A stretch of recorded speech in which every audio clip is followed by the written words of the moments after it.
Hello mga mi, kamusta? Another day, another K-drama. Long time no K-drama update nga. Yes, eto na nga. Yumi Cell, sino nakakaalala? Kaway-kaway.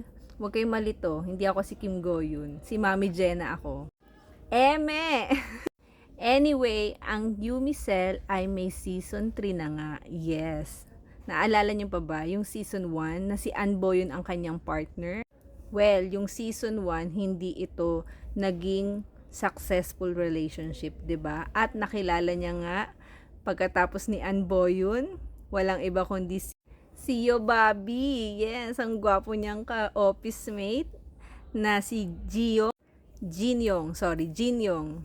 At yes, hindi nga rin nag-survive ang kanilang relationship. And this time, may season 3 na.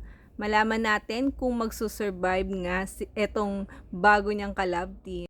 Yes, ang fresh na Kim Jae-won. Yes, nare-remember niyo sila. Siya yung sa King Dalan, 'di ba? Opa din, gwapo, 'di ba? So hopefully this time talaga is maging successful na ang relationship ni Yumi. Or kanino kayong team? Kasi ako para sa akin, Anboyun pa din. Kasi 'di ba doon sa last part ng season 2, nagkita sila ni Anboyun. So hoping pa rin ako na si Anboyun pa rin ang piliin niya kasi successful na si Anboyun eh. Yun lang mga Mia, bye.